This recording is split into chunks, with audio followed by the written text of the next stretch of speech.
Praise the Lord. Praise the Lord. Hallelujah. Hallelujah. അഭിഷേകാഗ്നിയുടെ എല്ലാ പ്രേക്ഷകർക്കും രക്ഷിതാവും കർത്താവുമായ യേശുവിൻ്റെ ധന്യനാമത്തിൽ കൃപയും സമാധാനവും. Praise the Lord. Praise the Lord. Hallelujah. Hallelujah.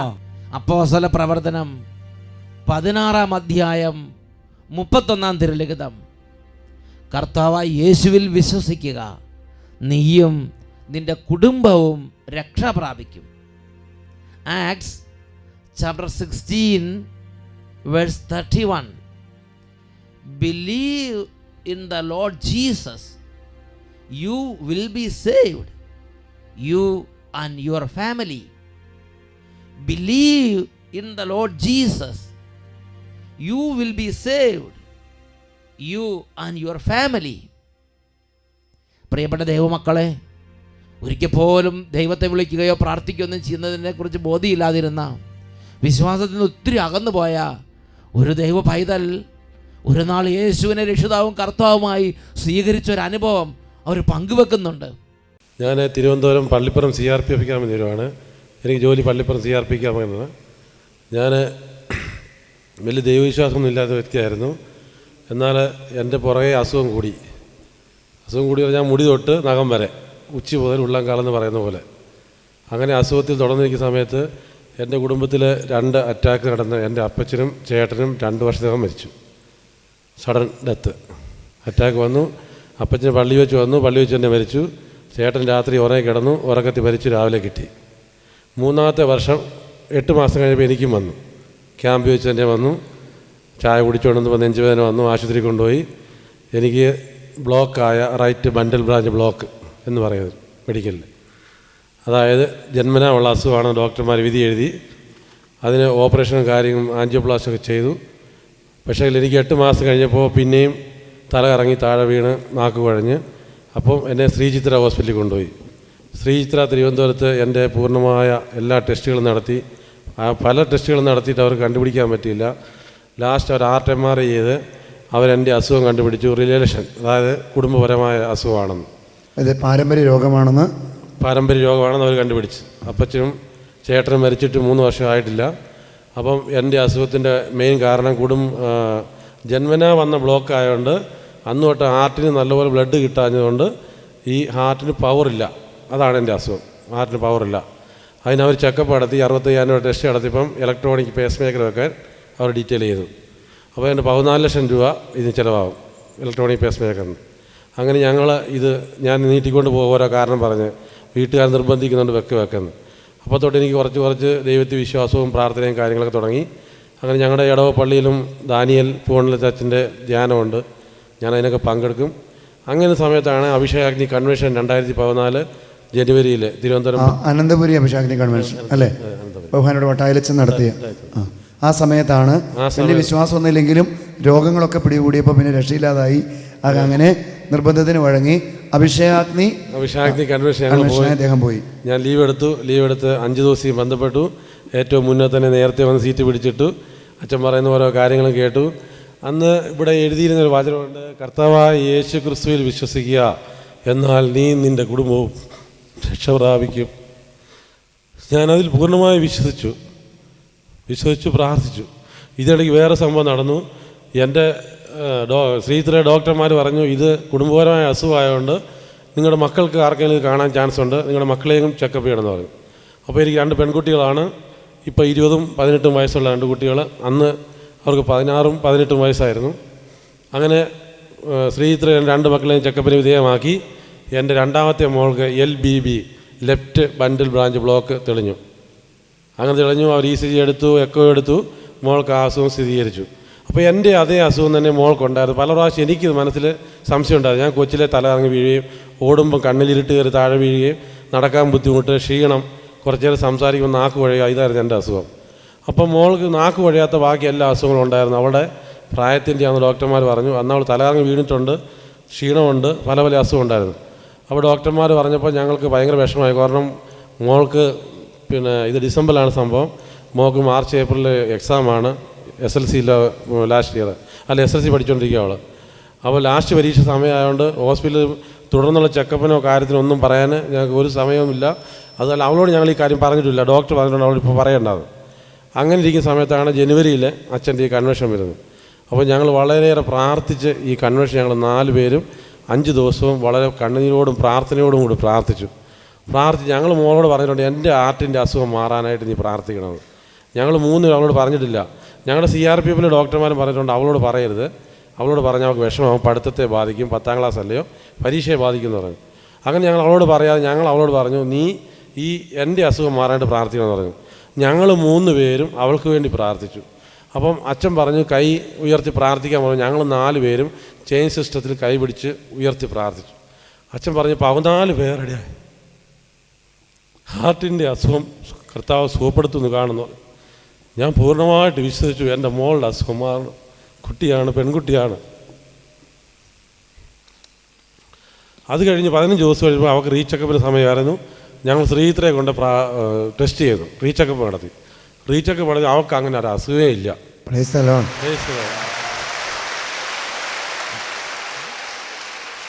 ആ കുട്ടിക്ക് അങ്ങനെ ഒരു അസുഖമേ ഇല്ല. പ്രിയപ്പെട്ട സഹോദരങ്ങളെ, പാരമ്പര്യ രോഗമാണ്. ആ കുട്ടിക്ക് ആ രോഗം ഉണ്ടെന്ന് സ്ഥിരീകരിച്ച് ആ 5 ദിവസങ്ങളിലും ഒരു വിശ്വാസത്തോടുകൂടി കുടുംബസമേതം പ്രാർത്ഥിച്ചു. രണ്ടാമത് പോയി റീടെസ്റ്റ് ചെയ്യുമ്പം അതേ ഹോസ്പിറ്റലിൽ പറയാണ് ആ കുട്ടിക്ക് ഒരു അസുഖമില്ല. അപ്പോൾ തൃശ്ശൂരുകാരൊരു ഡോക്ടറായിരുന്നു എന്നെ നോക്കുന്നത്. ആ ഡോക്ടർ തന്നെ മോളെ നോക്കി. ആ ഡോക്ടർ പറഞ്ഞു നിങ്ങൾ അമൃതയിൽ എവിടെയെങ്കിലും എന്ത് ട്രീറ്റ് ചെയ്തു, അങ്ങനെ വിശ്വാസമില്ല. പറഞ്ഞിട്ട് വിശ്വാസമില്ല. ഇല്ല, ഞാൻ പറഞ്ഞില്ല ഡോക്ടറെ, ഇതുപോലെ അഭിഷേകത്തിന് വട്ടയച്ചൻ്റെ ഞങ്ങൾ ധ്യാനം കൂടി. അപ്പോൾ അയാൾ പറഞ്ഞു വിശ്വാസമൊക്കെ നല്ല, എന്നാലും മോളെ ശ്രദ്ധിച്ചു വന്നു. ഞങ്ങൾ പിന്നെ കഴിഞ്ഞ് CRPയുടെ ഹോസ്പിറ്റലിൽ കൊണ്ടുവന്നിട്ട് അവളെ ഞങ്ങൾ അത് കഴിഞ്ഞിട്ട് പിന്നെയും ഞങ്ങൾ എൻ്റെ ഇതിന് വേണ്ടിയിട്ട് ഞാൻ കൊണ്ട് ECG എക്കോ എല്ലാം എടുത്തു. അങ്ങനെ അവൾക്കൊരു അസുഖമില്ല, യാതൊരു പ്രശ്നവുമില്ല. അതുപോലെ തന്നെ എനിക്ക് 35% ഹാർട്ടിന് പവറുള്ളായിരുന്നു. എനിക്ക് സംസാരിക്കത്തില്ല. ഇങ്ങനെ എന്തെങ്കിലും സംസാരിക്കും നാക്ക് കുഴയും, തുപ്പൽ പറഞ്ഞ് ഞാൻ ഒന്നി താഴെ ഇരിക്കും, അല്ലെങ്കിൽ എവിടെയും പിടിക്കും, അല്ല താഴെ വീഴും. അങ്ങനെ ഇരുന്ന് എനിക്ക് 4 മാസം കഴിഞ്ഞ് എൻ്റെ റീചെക്കപ്പ് സമയമായിരുന്നു. ഞാൻ പോയി നോക്കിയപ്പോൾ എനിക്ക് 85% ഹാർട്ടിന് പവർ. ആ ഹൃദയത്തെ പവർ 35% ആ കൺവെൻഷനെ പങ്കെടുത്ത് പിന്നീട് റീചെക്ക് ചെയ്യുമ്പം 85% ദൈവമെടുത്ത് ഉയർത്തി. ഇപ്പം ഞാൻ തീരുമാനം എടുത്തേക്കോ, ഞാൻ പേസ് മേക്കർ എൻ്റെ ശരീരത്തിൽ വെക്കില്ല, ഞാൻ പ്രാർത്ഥിക്കുന്നുണ്ട്. അതുപോലെ ഈ ഗേറ്റിൽ വന്നപ്പോൾ ഞാൻ പറഞ്ഞു എനിക്ക് ഒരു ദിവസം 7 ഗുളികയായിരുന്നു ഒരു നേരം. ആദ്യത്തെ ചെക്കപ്പിന് ഒരു നേരം 7 ഗുളിക, 21 ഗുളിക ഡെയിലി കഴിക്കണമായിരുന്നു ഹാർട്ടിന് പവർ കിട്ടാനായിട്ട്. അപ്പം ഈ കൺവെൻഷൻ കഴിഞ്ഞ് കഴിഞ്ഞപ്പോൾ അത് ഡോക്ടർ കുറച്ച് 4 ആക്കി. ഇപ്പം ഞാൻ ഡെയിലി 4 ഗുളിക ഒരു നേരം കഴിക്കുന്നുണ്ടായിരുന്നു. ഞാൻ ഈ ഗേറ്റിൽ ഇറങ്ങിയപ്പോൾ ഞാൻ പറഞ്ഞു ഞാൻ ഇവിടെ വന്ന് ഒരു ഗുളികയും തൊടത്തില്ല. എൻ്റെ ബാഗ് നിങ്ങൾ പോയി പരിശോധിച്ചാൽ അറിയാം, ഇത്രയും ഗുളികയായിട്ട് ഞാൻ വന്നേ. ഞാൻ ഒറ്റ ഗുളിക പോലും ഈ ക്യാമ്പിൽ കയറിയ പിന്നെ എടുത്തിട്ടില്ല ഇതുവരെ. എന്റെ കൃപ നിനക്ക് മതി കർത്താവിൻ തിരുവചനം. എന്റെ കൃപ നിനക്ക് മതി കർത്താവിൻ തിരുവചനം. അനശ്വരമായ ഭജനമതി അതിശയമായി നടത്തിയിടുന്നു. അനശ്വരമായ ഭജനമതി അതിശയമായി നടത്തിയിടുന്നു. കൃപയാലേ കൃപയാലേ കൃപയാലനുദിനവും കൃപയാലേ കൃപയാലേ കൃപയാലനുദിനവും. Praise the Lord. Praise the Lord. Hallelujah. Hallelujah. എത്രയോ വലിയ ഒരു അത്ഭുതമാണ് യേശുവിൻ്റെ നാമത്തെ മഹത്വപ്പെടുത്താൻ പിതാവായ ദൈവം ഈ ഭവനത്തിൽ, ഈ കുടുംബത്തിൽ ചെയ്തത്. ആ കുടുംബം മുഴുവനും അഭിഷേകം പ്രാപിച്ചു. പ്രിയപ്പെട്ട സഹോദരങ്ങളെ, ഇന്ന് നമ്മൾ ചിന്തിക്കാൻ പോകുന്നത് യേശുവിൽ വിശ്വസിക്കുമ്പോൾ ഒരു കുടുംബത്തിന് ലഭിക്കുന്ന 5 മണ്ഡലങ്ങളിലുള്ള വിടുതലിനെ കുറിച്ചാണ്. ഒരു വ്യക്തി, അത് ഏത് വിശ്വാസത്തിൽപ്പെട്ടവനായാലും, നിരീശ്വരനാകട്ടെ, ദൈവത്തെ ചെറുപ്പം തൊട്ട് പ്രാർത്ഥിക്കാതെ നടക്കുന്നൊരു വ്യക്തിയാകട്ടെ, ഏതെങ്കിലും മറ്റ് മതങ്ങളിൽ വിശ്വസിക്കുന്നവരാകട്ടെ, പാപിയാകട്ടെ, വിശുദ്ധനാകട്ടെ, ആരും ആകട്ടെ, കുട്ടിയാകട്ടെ, മുതിർന്നവനാകട്ടെ, തൻ്റെ ജീവിതകാലത്ത് യേശുവിനെ കുറിച്ച് കേട്ട് യേശുവേ ഞാൻ അങ്ങയിൽ വിശ്വസിക്കുന്നു, അങ്ങയെ എൻ്റെ ജീവിതത്തിൻ്റെ രക്ഷിതാവും കർത്താവുമായി ഞാൻ സ്വീകരിക്കുന്നെന്ന് പറഞ്ഞ് യേശു ക്രിസ്തുവിനെ സ്വീകരിക്കുകയും ആ വിശ്വാസം അധരങ്ങൾ കൊണ്ട് ഏറ്റുപറയുകയും ചെയ്താൽ 5 മണ്ഡലങ്ങളിൽ നിന്ന് അത്ഭുതകരമായ വിടുതൽ കർത്താവ് ആ ദൈവ പൈതലിന് നൽകും. ഒന്നാമത്തെ മണ്ഡലമാണ് ആ വ്യക്തിയുടെ പാപത്തിൻ്റെ മണ്ഡലങ്ങളിൽ നിന്ന് കർത്താവ് വിടുവിക്കും. പത്രോസ് എഴുതിയ 1-ാം ലേഖനത്തിൽ 2-ാം അധ്യായം 24-ാം തിരുലിഖിതം, 1 Peter chapter 2 verse 24, അവൻ നമ്മുടെ പാപങ്ങൾ സ്വന്തം ശരീരത്തിൽ വഹിച്ചുകൊണ്ട് കുരിശിലേക്ക് കയറി. അത് നാം പാപത്തിന് മരിച്ച് നീതിക്കായി ജീവിക്കേണ്ടതിനാണ്. അവൻ്റെ മുറിവിനാൽ നിങ്ങൾ സൗഖ്യമുള്ളവരാക്കപ്പെട്ടിരിക്കുന്നു. അവൻ നമ്മുടെ പാപങ്ങൾ സ്വന്തം ശരീരത്തിൽ വഹിച്ചുകൊണ്ട് കുരിശിലേക്ക് കയറി. അവൻ നമ്മുടെ പാപങ്ങൾ അവൻ്റെ ശരീരത്തിൽ ഏറ്റെടുത്തു. ഇത് ഒരു വ്യക്തി തൻ്റെ ജീവിതകാലത്ത് കേട്ട് ക്രൂശിതനായ യേശുവെ നോക്കി, എൻ്റെ യേശുവേ, അങ്ങ് എൻ്റെ പാപങ്ങൾ ഏറ്റെടുത്തു. അങ്ങയുടെ കുരിശ് മരണത്താൽ എൻ്റെ സർവ്വ പാപങ്ങളിൽ എനിക്ക് വിടുതൽ വേണം, എനിക്ക് പാപമോചനം വേണം. അനുദപിച്ച് യേശുവിനെ ഹൃദയം കൊണ്ട് ആരാധിച്ച് കുമ്പസാരക്കൂട്ടിലേക്ക് ചെന്ന് അല്ലെങ്കിൽ മാമോദിസ സ്വീകരിച്ച് പാപമോചനത്തിന് വേണ്ടി ഹൃദയം തുറന്നാൽ ആ വ്യക്തിയുടെ സർവ്വ പാപങ്ങളും ഈ ലോകത്തിൽ നിന്നും വരാനിരിക്കുന്ന ലോകത്തിൽ നിന്നും എന്നേക്കുമായി മായ്ക്കപ്പെടുമെന്ന് ദൈവത്തിൻ്റെ വചനം വ്യക്തമായി വെളിപ്പെടുത്തുകയാണ്. ഉച്ചത്തിൽ പറഞ്ഞേ ഹല്ലേലൂയ. കൊളോസ്സസ് ലേഖനം 2-ാം അധ്യായം 13-ാം തിരുലിഖിതം ഈ ഒരു കാര്യം ദൈവമക്കളെ പഠിപ്പിക്കുന്നുണ്ട്. കൊളോസിയൻസ് ചാപ്റ്റർ 2 വേഴ്സ് 13, നാം പാപങ്ങൾ നിമിത്തം മൃതരും ദുർവാസനകളുടെ പരിച്ഛേദനം സ്വീകരിക്കാത്തവരുമായിരുന്നു. എന്നാൽ ദൈവം നമ്മെ അവനോടുകൂടെ ജീവിപ്പിക്കുകയും നമ്മുടെ എല്ലാ പാപങ്ങളും ക്ഷമിക്കുകയും ചെയ്തു. നമ്മുടെ ഏതെങ്കിലും കുറേ പാപങ്ങൾ എന്നുള്ളതല്ല, ചില പാപങ്ങൾ എന്നുള്ളതല്ല, നമ്മുടെ സർവ്വ പാപങ്ങളും യേശുവിൻ്റെ കുരിശു മരണത്തിൻ്റെ യോഗ്യതയാൽ ക്ഷമിക്കപ്പെട്ടിരിക്കുന്നു. ഞാനത് മനസ്സിലാക്കി മാമോദിസ സ്വീകരിച്ചവരാണെങ്കിൽ കുമ്പസാരം സ്വീകരിച്ച് പാപമോചനത്തിന് വേണ്ടി അധ്വാനിച്ചാൽ യേശു ക്രിസ്തുവിൻ്റെ നാമത്തിൽ യേശുവിൻ്റെ കുരിശു മരണത്തിൻ്റെ യോഗ്യതയാൽ സർവ്വ പാപങ്ങൾക്കും സമ്പൂർണമായ പാപക്ഷമ ദൈവം പ്രഖ്യാപിച്ചിരിക്കുന്നു. ഒന്ന് ഉച്ചത്തിൽ പറഞ്ഞേ ഹല്ലേലൂയ. യേശുവിൽ വിശ്വസിക്കുന്ന ഒരു വ്യക്തിക്ക് ലഭിക്കുന്ന 2ാമത്തെ വിടുതലാണ് രോഗകാര്യങ്ങളിലുള്ള വിടുതൽ. രോഗത്തിൻ്റെ മേൽ അധികാരമുള്ള നാമമാണ് യേശു എന്ന നാമം. വിശുദ്ധ മത്തായിയുടെ സുവിശേഷം 8-ാം അധ്യായം 16-ാം തിരുലിഖിതം, അവൻ നമ്മുടെ രോഗങ്ങൾ വഹിക്കുകയും ബലഹീനതകൾ ഏറ്റെടുക്കുകയും ചെയ്തുവെന്ന് യേശയ്യ പ്രവചിച്ചത് അങ്ങനെ നിറവേറി. യേശുവിനെ കുറിച്ചുള്ള പ്രവചനങ്ങളിൽ വലിയൊരു പ്രവചനമാണ് യേശയ്യായുടെ പ്രവചനം. യേശുവിനെ കുറിച്ച് പ്രവചിച്ചത് എങ്ങനെയാണ്? അവൻ രോഗങ്ങൾ ഏറ്റെടുക്കുന്നവനാണ്, അവൻ ബലഹീനതകൾ ഏറ്റെടുക്കുന്നവനാണ്. മദ്യപാനം എന്ന ബലഹീനതയുണ്ടോ? സ്വയംഭോഗം എന്ന ബലഹീനതയുണ്ടോ? നുണ പറയുന്ന ബലഹീനതയുണ്ടോ? പെട്ടെന്ന് കോപം വരുന്ന എന്താണോ ഒരു മനുഷ്യൻ്റെ ബലഹീനത, എന്താണോ രോഗം, അത് പക്ഷേ ഹാർട്ടിൻ്റെ രോഗമായിരിക്കാം, ക്യാൻസർ ആയിരിക്കാം, എന്തുമാകട്ടെ, അവൻ രോഗങ്ങൾ ഏറ്റെടുക്കുന്നവനാണ്, അവൻ ബലഹീനതകൾ ഏറ്റെടുക്കുന്നവനാണ്. ഇത് കേൾക്കുന്ന ദൈവ പൈതലേ, നീ യേശുവിൽ വിശ്വസിച്ച് ഇന്ന് തന്നെ കുരിശുമരത്തിൻ്റെ ചുവട്ടിൽ ക്രൂശനായ യേശുവിൻ്റെ മുമ്പിൽ, ക്രൂശിത രൂപത്തിന് മുമ്പിൽ നിന്ന് എനിക്ക് വേണ്ടി കുരിശിൽ മരിച്ച യേശുവേ, എൻ്റെ രോഗങ്ങൾ ഏറ്റെടുക്കുന്നവനെ, എൻ്റെ ബലഹീനത ഏറ്റെടുക്കുന്നവനെ, എൻ്റെ പാപങ്ങൾ ഏറ്റെടുക്കുന്നവനെ, എൻ്റെ ഈ രോഗം ഞാനിതാ സമർപ്പിക്കുന്നു. യേശുവിൻ്റെ നാമത്തിൽ എൻ്റെ രോഗം വിട്ടുപോകട്ടെ. ഇങ്ങനെ നിങ്ങൾ ആവർത്തിച്ച് പ്രാർത്ഥിക്കുക.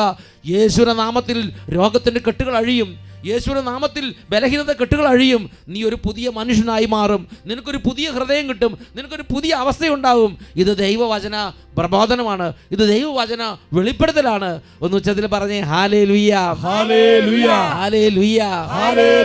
ഒരു വ്യക്തിക്ക് യേശു ക്രിസ്തുവിൽ വിശ്വസിക്കുമ്പോൾ ലഭിക്കുന്ന 3ാമത്തെ വിടുതലാണ് അവൻ്റെ ജീവിതത്തിലെ സർവ്വ ശാപങ്ങളിൽ നിന്ന് യേശു ക്രിസ്തു അവനെ വിടുവിക്കും. ഗലാത്യ ലേഖനം 3-ാം അധ്യായം 13-ാം തിരുലിഖിതം, ഗലേഷ്യൻസ് ചാപ്റ്റർ 3 വേഴ്സ് 13, അവിടെ നമ്മൾ വായിക്കുന്നത് എങ്ങനെയാണ്? ക്രിസ്തു നമ്മെ പ്രതി ശപിക്കപ്പെട്ടവനായി തീർന്നുകൊണ്ട് നിയമത്തിൻ്റെ ശാപത്തിൽ നിന്ന് നമ്മെ രക്ഷിച്ചു. എന്തെന്നാൽ മരത്തിൽ തൂക്കപ്പെടുന്നവൻ ശപിക്കപ്പെട്ടവനാണ് എന്ന് എഴുതപ്പെട്ടിരിക്കുന്നു. യേശു ക്രിസ്തു കുരിശിൽ കിടക്കുമ്പോൾ ഒരു ശപിക്കപ്പെട്ട വ്യക്തിയെ പോലെയാണ് കുരിശിൽ കിടക്കുന്നത്. കാരണം മരത്തിൽ തൂക്കപ്പെടുന്നവൻ ശപിക്കപ്പെട്ടവൻ എന്ന് എഴുതപ്പെട്ടിരിക്കുന്നു. എന്താണ് യേശു ഇങ്ങനെ ശപിക്കപ്പെട്ടവനെ പോലെ കുരിശിൽ കിടക്കാൻ കാരണം? പ്രിയപ്പെട്ട സഹോദരങ്ങളെ, യേശുവിൻ്റെ ജീവിതത്തിൽ എന്തെങ്കിലും ശാപങ്ങൾ ഉണ്ടായിരുന്നുകൊണ്ടല്ല, മറിച്ച് നമ്മുടെ മുഴുവൻ ശാപങ്ങളും യേശു തൻ്റെ സ്വന്തം ശരീരത്തിൽ ഏറ്റെടുത്തു. എൻ്റെ പാപങ്ങൾ ഏറ്റെടുത്തതുപോലെ തന്നെയുള്ള വലിയൊരു യാഥാർത്ഥ്യമാണ് എൻ്റെ മുഴുവൻ ശാപങ്ങളും എൻ്റെ യേശു ഏറ്റെടുത്തു. എൻ്റെ രോഗങ്ങൾ എൻ്റെ യേശു ഏറ്റെടുത്തു. ഇത് ഞാനും നിങ്ങൾ വിശ്വസിക്കണം.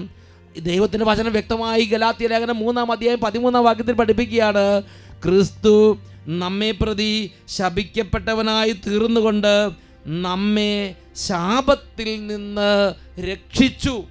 എന്തെന്നാൽ മരത്തിൽ തൂക്കപ്പെട്ടവൻ ശപിക്കപ്പെട്ടവൻ എന്ന് എഴുതപ്പെട്ടിരിക്കുന്നു. ഒന്ന് ഉച്ചത്തിൽ പറഞ്ഞേ ഹല്ലേലൂയ, ഹല്ലേലൂയ. ഒരു വ്യക്തി യേശുക്രിസ്തുവിലേക്ക് വരുമ്പോൾ ആ വ്യക്തിക്ക് ലഭിക്കുന്ന 4ാമത്തെ വിടുതലാണ് മരണത്തിൽ നിന്നുള്ള വിടുതൽ. ശരീരത്തിൻ്റെ മരണമുണ്ട്, ആത്മാവിൻ്റെ മരണമുണ്ട്, നിത്യമായ മരണമുണ്ട്. നമ്മുടെ നിത്യജീവൻ നഷ്ടപ്പെടുന്നതാണ് യഥാർത്ഥത്തിലുള്ള നമ്മുടെ മരണം. ഒരു വ്യക്തിയുടെ ജീവിതത്തിൽ മാരക പാപം കയറി വന്ന് ആ വ്യക്തി മാരക പാപത്തിന് അടിമയായി തന്നെ പിശാചിന് വിട്ടുകൊടുത്താൽ ആ വ്യക്തിയുടെ നിത്യത എന്നേക്കുമായി നിത്യ നരകത്തിലേക്ക് നീക്കപ്പെടും. സ്വർഗത്തിലെ പൗരത്വം ഇല്ലാതാകും. പ്രിയപ്പെട്ട ദൈവവൈതലേ, വേറൊരു വാക്കി പറഞ്ഞാൽ ആ വ്യക്തി ആത്മീയമായി മരിച്ചു. എന്നാൽ തൻ്റെ ജീവിതകാലത്ത് കർത്താവ് യേശുവിനെ കുറിച്ച് കേട്ട്, യേശുവേ എൻ്റെ മുഴുവൻ പാപങ്ങൾ ഞാനിതാ സമർപ്പിക്കുന്നു, അങ്ങേ ഞാൻ എൻ്റെ ജീവിതത്തിൻ്റെ രക്ഷിതാവും കർത്താവുമായി സ്വീകരിക്കുന്നു എന്ന് പറഞ്ഞ് ആ യേശുവിനെ സ്വീകരിക്കുകയും തൻ്റെ പാപവഴികളെ ഉപേക്ഷിച്ച് യേശുക്രിസ്തുവിലേക്ക് ഹൃദയം സമർപ്പിക്കുകയും ചെയ്താൽ മാമോദീസയിലൂടെയും വിശുദ്ധ കൂദാശകളിലൂടെയും പ്രിയപ്പെട്ട ദൈവമക്കളെ, മരണത്തിൽ നിന്ന് നിത്യജീവനിലേക്ക് ഒരു പ്രവേശനമുണ്ട്. ഇത് ജീവിച്ചിരിക്കുമ്പോൾ തന്നെ നമുക്ക് ലഭിക്കുന്നതാണ്. യോഹന്നാൻ്റെ സുവിശേഷം 1-ാം അധ്യായം 12-ാമത്തെ തിരുലിഖിതം. ഇതെല്ലാം മക്കൾ ഹൃദയത്തിൽ ബോധ്യത്തോടെ കുറിച്ചിടണം. John chapter 1:12. തന്നെ സ്വീകരിച്ചവർക്കെല്ലാം, തൻ്റെ നാമത്തിൽ വിശ്വസിക്കുന്നവർക്കെല്ലാം ദൈവ മക്കളാകാൻ അവൻ കഴിവ് നൽകി. പ്രിയപ്പെട്ട ദൈവവൈതലേ, ഇന്ന് നീ വചനം കേട്ട് യേശുവിനെ സ്വീകരിച്ചാൽ, ഇന്ന് നീ നിൻ്റെ കുടുംബത്തിലിരുന്ന് യേശുവേ എനിക്ക് അങ്ങേ വേണം, ഞാൻ അങ്ങേ വിശ്വസിക്കുന്നു, എൻ്റെ പാപങ്ങൾ ഞാനിത് ഉപേക്ഷിക്കുന്നു, എൻ്റെ ഹൃദയം ഞാൻ അങ്ങേക്ക് തരുന്നു, ഇത് നിൻ്റെ ഹൃദയം ഒന്ന് തുറന്ന് നീ യേശുവിനെ സ്വീകരിക്കുകയും വെൽക്കം ചെയ്യുകയും നിൻ്റെ പാപത്തോട് വിട പറയുകയും നീ നിൻ്റെ പാപത്തെക്കുറിച്ച് അനുദപിക്കുകയും നീ കർത്താവിലേക്ക് നീങ്ങുകയും ചെയ്താൽ നിൻ്റെ ദൈവമായ കർത്താവ് ഒരു ഉറപ്പ് യോഹന്നാൻ്റെ സുവിശേഷം 1:12 നൽകുന്നുണ്ട്. തന്നെ സ്വീകരിച്ചവർക്കെല്ലാം, തൻ്റെ നാമത്തിൽ വിശ്വസിക്കുന്നവർക്കെല്ലാം എല്ലാം ദൈവ മക്കളാകാൻ അവൻ കഴിവ് നൽകി. പ്രിയപ്പെട്ട ദൈവവൈതലേ, യേശുക്രിസ്തു വിശ്വസിക്കുന്ന ദൈവവൈതലിന് ലഭിക്കുന്ന 5ാമത്തെ വിടുതലാണ് വേദനയിൽ നിന്നുള്ള വിടുതൽ, തകർച്ചയിൽ നിന്നുള്ള വിടുതൽ. അവൻ നമ്മുടെ രോഗങ്ങളും പാപങ്ങളും മരണവും ബലഹീനത ഏറ്റെടുക്കുക മാത്രമല്ല, പാപത്തിൻ്റെ പരിണത ഫലമായി ജീവിതത്തിലേക്ക് വരുന്ന തകർച്ച, അധപതനങ്ങൾ, കണ്ണുനീര്, ഭാരങ്ങൾ, വേദനകൾ അവൻ ഏറ്റെടുക്കുന്നവനാണ്. യേശു എൻ്റെ വേദന ഏറ്റെടുത്തു. അവൻ്റെ ശരീരത്തിൽ വേദനകൾ അവൻ നിറഞ്ഞു, അവൻ്റെ മനസ്സിൽ വേദനയാൽ അവൻ നിറഞ്ഞു, അവൻ്റെ ആത്മാവിൽ വേദനയാൽ അവൻ നിറഞ്ഞു. അവൻ വേദനയിൽ നിറഞ്ഞ് അവൻ എനിക്ക് വേണ്ടി കുരിശിൽ മരിച്ചു. ഈ നിമിഷം പ്രിയ മക്കളെ, എഴുന്നേറ്റ് നിൽക്കുക. നിങ്ങൾ എവിടെയായിരുന്നാലും, നിങ്ങളുടെ ആത്മാവ് ഇപ്പോൾ ഏത് അവസ്ഥയിലൂടെ കടന്നു പോയിക്കൊണ്ടിരിക്കുകയാണെങ്കിലും, നിങ്ങളുടെ ജീവിതം ഇപ്പോൾ ഏത് അവസ്ഥയിലൂടെ കടന്നു പോയിക്കൊണ്ടിരിക്കുകയാണെങ്കിലും, ഒരുപക്ഷെ അങ്ങേറ്റം തകർന്ന് തരിപ്പണമായൊരവസ്ഥയായിരിക്കാം, ഒരുപക്ഷെ ഒരിക്കൽ പോലും പള്ളിയിൽ പോകാത്ത ഒരു വ്യക്തിയായിരിക്കാം, ഒരുപക്ഷെ ജീവിതത്തിൽ ഒരുപാട് നാളുകളായി കൂദാശകളും കുമ്പസാരങ്ങളും പ്രാർത്ഥനകളും ഉപേക്ഷിച്ചൊരു വ്യക്തിയായിരിക്കാം, ഒരുപക്ഷെ ആദ്യമായി യേശുവിനെ കേൾക്കുന്നൊരു വ്യക്തിയായിരിക്കാം, ഒരുപക്ഷെ യുവാവായിരിക്കാം, ഒരു കുട്ടിയായിരിക്കാം, ഒരു പ്രായമായ വ്യക്തിയായിരിക്കാം, മരണാസനായിരിക്കാം, രോഗിയായിരിക്കാം, ആരോഗ്യമുള്ളവനായിരിക്കാം. നിന്റെ ഹൃദയം യേശുക്രിസ്തുവിന് വേണ്ടി തുറക്കാൻ ഇതാ പിതാവായ ദൈവം പരിശുദ്ധാത്മാവിനെ അയച്ച് തൊട്ട് വിളിക്കുന്ന സമയമാണിത്. 2 കരങ്ങളും കൂപ്പി പിടിക്കുക. ക്രൂശിതനായ യേശുവിനെ കാണുക. ക്രൂശിതനായ യേശുവിൻ്റെ കുരിശിച്ചോട്ടിലേക്ക് നീങ്ങി നിൽക്കുക. യേശുവേ, എനിക്ക് അങ്ങയുടെ രക്ഷ വേണം. എൻ്റെ ദൈവം, എൻ്റെ പിതാവ് എൻ്റെ രക്ഷയ്ക്ക് വേണ്ടിയല്ലേ അവിടുത്തെ ഏകജാതൻ യേശുവിനെ ഭൂമിയിലേക്ക് അയച്ചത്? എൻ്റെ ദൈവം ഏകജാതനെ നൽകി,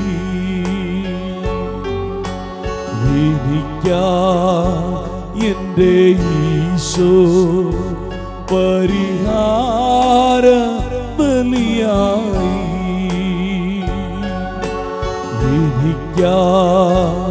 എൻ്റെ ദൈവം ഏകജാതനെ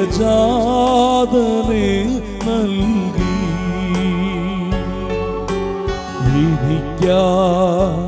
എൻ്റെ ഈശോ പരിഹാര ബലിയായി. മനുഷ്യനു വേണ്ടി ക്രൂശിന്റെ മാറിൽ പാപിയെ പോലെ പിടഞ്ഞവനേ, ദൈവ സ്വഭാവം സ്നേഹമാണെന്ന് ലോകസമക്ഷം തെളിയിച്ചു നീ. മനുഷ്യനു വേണ്ടി ക്രൂശിന്റെ മാറിൽ പാപിയെ പോലെ പിടഞ്ഞവനേ, ദൈവ സ്വഭാവം സ്നേഹമാണെന്ന് ലോകസമക്ഷം തെളിയിച്ചു നീ. എൻ്റെ ദൈവം ഏകജാതനെ നൽകി.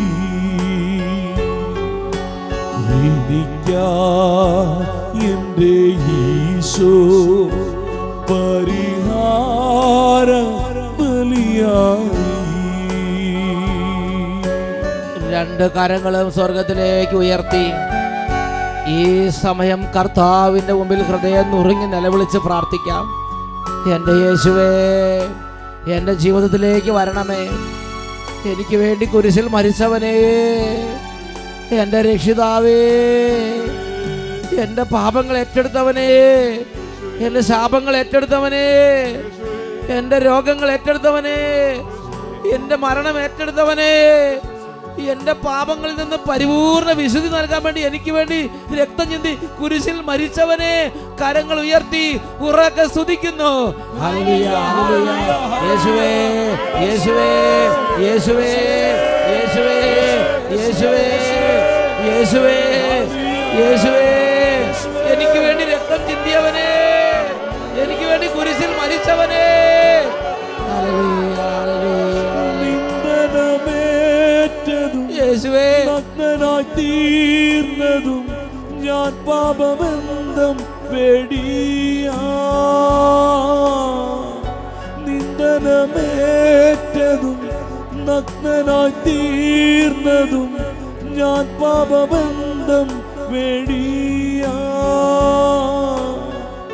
ദ്രോഹം പൊറുത്തതും കേണു പ്രാർത്ഥിച്ചതും ഞാൻ അനുതാപിയ തീരാ.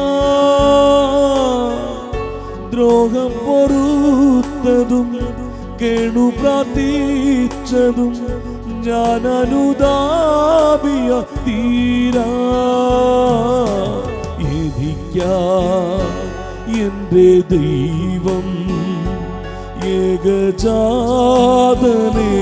നൽകി.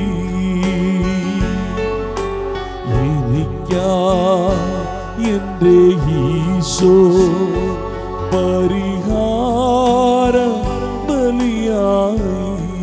രണ്ട് കരങ്ങൾ ഉയർത്തി ഒരിക്കൽ കൂടെ എല്ലാ മക്കളും കർത്താവിന് മുമ്പിൽ എളിമപ്പെട്ട് പ്രാർത്ഥിക്കുകയാണ്.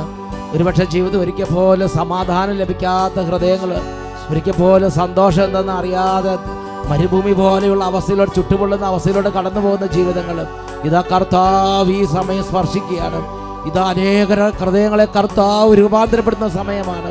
തൻ്റെ ആത്മാവിനാൽ നിത്യജീവനിലേക്ക് നയിക്കുന്ന അത്ഭുതമായ ഇടപെടൽ കർത്താവ് നൽകുന്ന നിമിഷമാണ്. രണ്ട് കരങ്ങൾ ഉയർത്തി എത്ര ഉറക്കെ യേശുവിനെ വിളിക്കാമോ, എത്ര ഉറക്കെ യേശുവിനെ വിളിക്കാമോ, എത്ര ഹൃദയപൂർവ്വം യേശുവിനെ വിളിക്കാമോ, എത്ര സ്നേഹത്തോടെ യേശുവിനെ വിളിക്കാമോ, അത്രയും ദാഹത്തോടെ, അത്രയും സ്നേഹത്തോടെ കരഞ്ഞ് ഉറക്കെ നിലവിളിക്കുന്നു. യേശുവേ,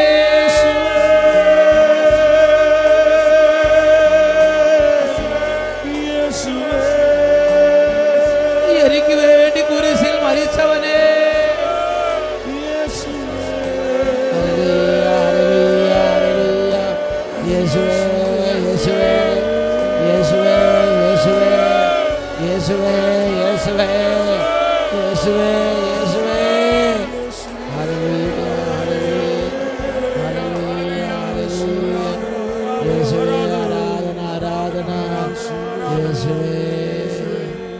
യേശുവേ, യേശുവേ.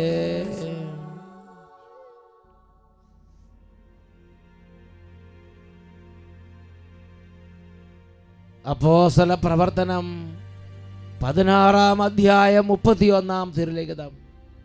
കർത്താവായ യേശുവിൽ വിശ്വസിക്കുക, നീയും നിന്റെ കുടുംബവും രക്ഷ പ്രാപിക്കും. Acts chapter 16 verse 31. Believe in the Lord Jesus, you will be saved, you and your family. Praise the Lord. Praise the Lord. Hallelujah. Hallelujah.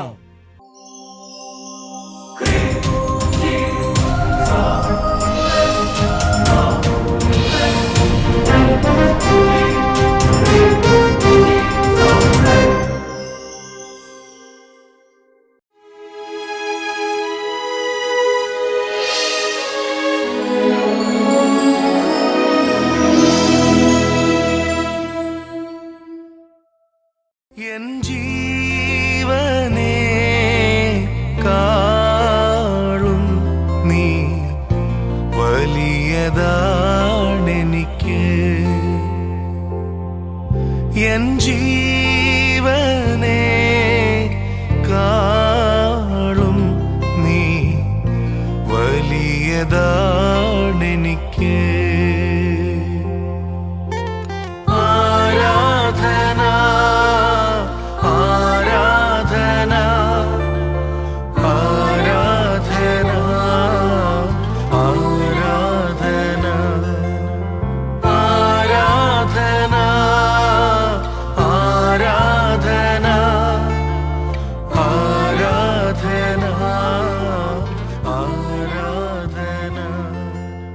Hallelujah. Hallelujah. ഈ ആരാധനയുടെ സമയത്ത് മുട്ടുകുത്തി നിന്ന് എത്ര ഉറക്കെ യേശുവിനെ ഏറ്റു പറയാമോ അത്ര ഉറക്കെ യേശുവിനെ ഏറ്റു പറഞ്ഞ് എല്ലാ മക്കളും എല്ലാവരും കരങ്ങൾ ഉയർത്തി സ്തുതിക്കുന്നു. ഹല്ലേലൂയ, ഹല്ലേലൂയ, ഹല്ലേലൂയ. യേശുവേ, യേശുവേ, യേശുവേ. രണ്ട് കരങ്ങൾ ഉയർത്തി ഉച്ചത്തിൽ വിളിക്കുന്നു, യേശുവേ. ഞങ്ങൾക്കു വേണ്ടി ക്രൂശിക്കപ്പെട്ട യേശുവേ, യേശുവേ.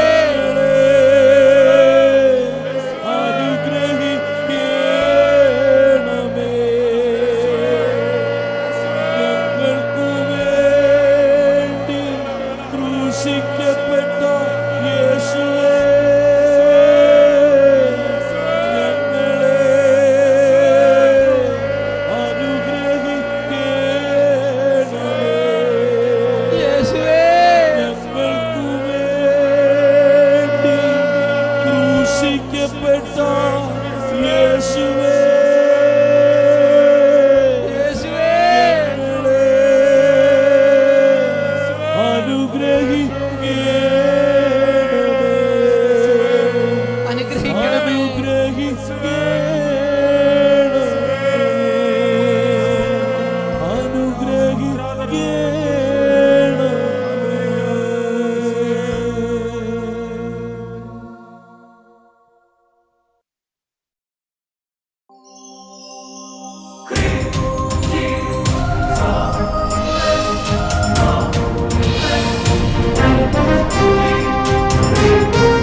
പുതിയൊരു പന്തക്കുസ്ത ദിനമാകട്ടെ, ഇന്ന് അഭിഷേകത്തി കാറ്റാഞ്ഞു വീശട്ടെ. പുതുശക്തിയായി പുത്തനുണർവായി അഭിഷേകാഗ്നിയാൽ പൂരിതരാകട്ടെ. പുതുശക്തിയായി പുത്തനുണർവായി അഭിഷേക